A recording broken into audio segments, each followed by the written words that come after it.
Hello दोस्तों, नमस्ते। कैसे हो आप सब? उम्मीद अच्छे होंगे। तो आपको तो पता ही है, मेमोरी बेस्ड क्वेश्चन लेके आता हूँ मैं, जो कि कुछ स्टूडेंट से बात करने के बाद मुझे कुछ जो आइडिया मिलता है जैसे क्वेश्चन मैं वो लेके आता हूँ, ताकि आपको आने वाले एग्जाम में आने वाले स्टूडेंट्स के लिए हेल्पफुल हो सके। तो उसी क्रम में हम आगे बढ़ते हैं। मैं रोज 6 बजे क्लास को शुरू करता हूँ। मतलब जितना ही क्वेश्चन मुझे जितने स्टूडेंट से मिल पाता है उतने में लेके आता हूँ। ठीक है, तो चालू करते हैं क्वेश्चन। कल ऑल द बेस्ट आप भी एग्जाम के लिए। और कल आप एग्जाम देने के बाद प्लीज जरूर कमेंट कीजिए अगर कोई क्वेश्चन आपको याद रहे, तो आने वाले आपके छोटे भाई बहनों को हेल्पफुल हो सके। तो आज का क्वेश्चन है, the average weight of 11 players state level cricket team is 70 kg. When the weight of trainer is added to it, the average weight increased by 1 kg. What is the weight of the trainer? देखिए, इस question का आपको concept समझा देता हूँ, तो आप कैसे भी क्वेश्चन आए वो कर सकते हैं। देखो, इसका कॉन्सेप्ट क्या है। मतलब 11 पीपल हैं, उनका एवरेज वेट है 70। एवरेज वेट 70 का मतलब क्या है कि 11 जो प्लेयर हैं उनका ईच का वेट 70 है। मतलब अलग अलग होगा कि किसी का मान लो 70 है तो किसी का 65 है तो किसी का 75 भी होगा। तो एवरेज मतलब उनका सेंटर पॉइंट एक 70 है।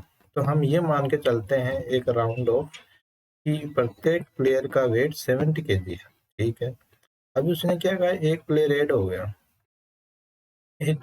तो ये 12 हो गया। और फिर यहाँ पर एवरेज कितना इंक्रीज किया, 1 kg। तो यहाँ एवरेज इंक्रीज कितना हो गया, 1। तो अभी 12 लोग हो गया, तो 71 हमें एवरेज चाहिए। तो अभी देखो, ईच का मैं आपको 70 इधर क्वेश्चन में दे रखा है जो कि बताया। अभी एक बंदा जो आएगा, मतलब 70 से ऊपर गया, तो 70 से ऊपर गया तो ईच अगर वो भी 70 लेके आएगा तो 70 बनता है। यहाँ तक सब एग्री हो कि जो नया बंदा आएगा वो भी 70 तो प्लस लेके ही आएगा। प्लस में एक बंदा जो कि अभी एक इंक्रीज हुआ बोले तो इसका एक का नहीं इंक्रीज होगा, 11 इनका भी होगा और एक खुद का भी होगा। तो टोटल जो वो हो गए नंबर ऑफ पीपल, उनका एक एक बढ़ेगा, तभी तो टोटल को इफेक्ट पड़ेगा। तो 70 तो वो लेके आना ही है उसको, तभी तो इनके बराबरी करेगा। फिर वो एक सबका बढ़ाएगा तो खुद का एक प्लस 11 इनका, तो टोटल 12। तो इसमें 12 और ऐड होगा। 12 ऐड होते ही इसमें कितना हो गया, ये 82 हो गया। अगर आप वैसा निकालना चाहो थ्योरेटिकल तो वैसे भी निकाल सकते हो। कैसे निकालोगे, 11 पीपल का 70, तो टोटल वेट की केजी कितना आ गया, 7। अभी 12 का कितना बोला, 71। तो इसका कितना, इसको 12 से मल्टीप्लाई कर दो, 12 तो 1 हो गया। 12 80, 72 84, 85, 852, 852। तो ये आ गया 852। 852 में से ये 770 घटा दो, ये 2, 15 में गया 8, ये 0। तो अभी भी कितना है, 82। लेकिन अभी फंडा क्या है, आप इसको करोगे, 2 आपको मल्टीप्लीकेशन करना पड़ेगा, तो इसमें आपको आराम से 1+ मिनट लग जाएगा। अगर आपको ये कॉन्सेप्ट समझ में आ गया तो आप इसको 20 से 30 सेकेंड में ही कर सकते हो। अभी आपको डिसाइड करना है कि आपको ये करना है कि ये करना है। ये आपको समझा दिया हूँ और ये भी आपको आता है। तो नेक्स्ट क्वेश्चन की तरफ चलते हैं। Next question, the complete the first round of the race is 240 km and complete the second round at 360 km speed. Take the average speed of the first 2 rounds. इसमें हमें क्या दिया हुआ है, इसमें एवरेज स्पीड पूछा है। एवरेज स्पीड कैसे निकालते पता है ना। पहले तो हम T1 निकाल, तो उसका फॉर्मूला तो होता है एवरेज स्पीड का फॉर्मूला आपको पता है ना, total distance divide by total time. तो यहाँ मैं T1 निकालता हूँ। T1 कितना डिस्टेंस मान लेते हैं, x है। क्या स्पीड है, 240। अब T2 क्या है, मतलब सेकेंड राउंड का डिस्टेंस उतना ही है लेकिन स्पीड उसका 360। तो अब ये T1 हो गया, ये T2 हो गया। तो इन दोनों को यहाँ क्या टोटल टाइम पूछा है, तो इन दोनों को मैं यहाँ जोड़ देता हूँ। तो x बटा 240 प्लस x बटा 360 कितना हो गया 720। इसका एलसीएम आ जाएगा। ये जो ये 3 बार होता है ना, ये कट गया तो 3x 3 होता है ना, तो 48 3 होता है, तो ये हो गया 3x प्लस ये 36 बहत्तर, ये 2x, तो कितना हो गया 5x बाई 720। ये क्या आ गया हमारा टोटल टाइम, ये आ गया। अभी यहाँ क्या फॉर्मूले में क्या टोटल डिस्टेंस, तो x इसका था और x इसका था, दोनों का मिला के कितना हो गया 2x इसका टोटल डिस्टेंस हो गया। टोटल डिस्टेंस बात कर रहा हूँ मैं, सेपरेट नहीं। टोटल टाइम कितना है 5x, ये 720 डिवाइड में रहेगा तो ऊपर चला जाएगा, तो ये x गया, ये इससे गया, तो कितना 144, तो ये इसे मल्टीप्लाई डबल किया तो 288। ये थोड़ा लेंथी सवाल है, अगर आपको लगे तो इसे एक बार स्किप कर दो, फिर जब लास्ट में टाइम मिले तो एक बार जरूर आके इसको चेक करो, है ना। अगर कुछ डाउट हो तो आप मुझे कमेंट कीजिए, और कल जब आप एग्जाम लेके आए तो मुझे कमेंट कीजिए, ताकि आपको जो क्वेश्चन याद रहे वो आने वाले स्टूडेंट को हेल्पफुल हो जाए। तो next question, there are 60 detergent in the soap in a box, 36 out of them is used, so what is the percentage of remaining detergent soap in the box? ये क्वेश्चन तो बहुत easy है, आप भी कर लोगे। तो ये देखो 60 से 36 गया तो कितना बचा 24 बचा, 60 से बचा, और ये 100 पूछा है, मतलब इसमें से इसको सब्ट्रैक्ट करना। ये 6 से 4 बार गया, ये एक इससे गया, 40%, बस खत्म।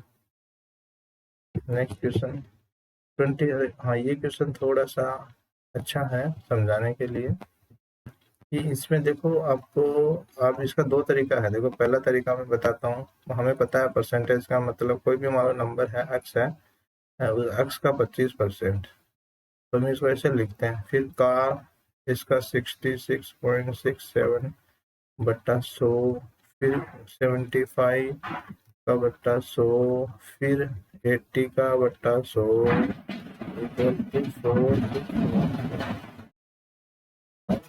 कितना हो गया। ये होने के बाद हमें इसका 40% बताना है, तो पहले हम एक्स निकाल लेते हैं। ऐसा करोगे, इसको कट करोगे, सोल्व करोगे, काफी टाइम लग जाएगा। तो इसका मैं तरीका बताता हूँ आपको। एक्स इंटू, आपको पता है 25% कितना होता है 1/4, आपको पता है 66.67% कितना होता है 200/3, और आपको पता है 75 का होता है 3/4, आपको पता है 80 का कितना होता है, 80 का देखो ये इससे गया, और ये 2 से ये 4/5, अब ये इससे गया, ये इससे गया, ये 5 चौक 20 हो गया, 20 इससे गया, तो इधर क्या बचा 10, तो कितना बच गया, तो x बराबर क्या आ गया, यहाँ 10 बचा हुआ याद रखना, 4617/10, ठीक है। अभी इसने क्या पूछा 40% ऑफ दिस, अब 40% का कितना होता है, जब 80 का था 4/5, तो 40 का कितना होगा 2/5, या फिर उसका वैसे भी कर सकते हो 40/100, तो ये गया, ये 2 से 2 बार, ये 5 बार, ठीक है। तो अभी ये देखो, ये काट दो इसको, ये काट दो आपस में, तो काटने पे आपको ये मिल जाएगा कितना, देखो 46 को इसको डबल कर दो, 1 7 14 चलती 1 2 1 3 7 12 1 8 1 9, इसको 5 से डिवाइड कर दो, 5 से डिवाइड किया तो कितना आता है, ये इससे भी इजी, इसको डायरेक्ट ऐसे कर लो, 617/10 इंटू 40/100, ये इससे गया।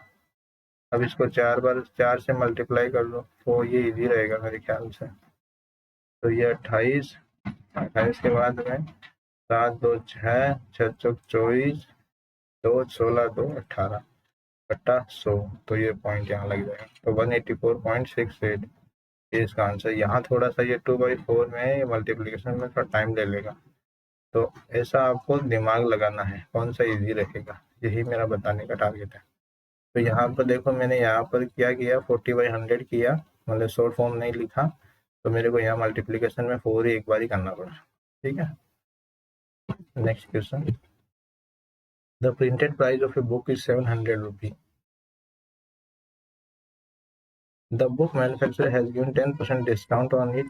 If he still earn 20% profit, then what will be the basic cost of the book? अब ये क्वेश्चन देखो, यहाँ पर आपको पता है ये कॉस्ट प्राइस होता है, ये मार्क प्राइस होता है, ये सेलिंग प्राइस होता है। जो डिस्काउंट देते हैं वो मार्क प्राइस पर देते हैं, तो कॉस्ट प्राइस हमें पता नहीं है, इसको हम 100 मान लेते हैं या X मान लेते हैं, जो भी है। यहाँ ये क्या कह रहा है, प्रिंटेड प्राइस और मार्क प्राइस एक ही होता है, 700 रुपीज है। इसके ऊपर इसने सेल किया, 10% डिस्काउंट दिया, 10% डिस्काउंट दिया, तो भी उसको खरीद कर जो बेचने वाला बंदा है उसको 20% का प्रॉफिट हो। इसका मतलब जो भी अमाउंट है वो 120% हो गया इसका, 50 का। मानते हैं इस बात का? हाँ। तो ये 10% इसको डिस्काउंट दिया, तो 700 का 10% कितना होगा, 70 रुपये। 70 गया तो कितना बचा, 630 रुपये। इसका मतलब 630 रुपया, इसका मतलब 630 रुपये में उसने बेचा, और 630 रुपया ये यहाँ यह 120% है। तो यहाँ क्या समझ में आया, 120% का वैल्यू कितना है, 630। हमें चाहिए क्या, 100%, तो 100 यहाँ रख दो। तो ये नीचे x निकालो, तो इसको हम 100 से डिवाइड करके 120 का ये कर देंगे। ये 3 से 4 बार, ये 3 से 21 बार, ये 4 से 25 बार। तो 25 को 21 से कर दो, 5, 10, 42, 52, 525। तो ये इसका आंसर। होप समझ में आएगा। कुछ डाउट है तो कमेंट कीजिए, सेशन अच्छा लगे तो सब्सक्राइब कीजिए, लाइक कीजिए। Thank you.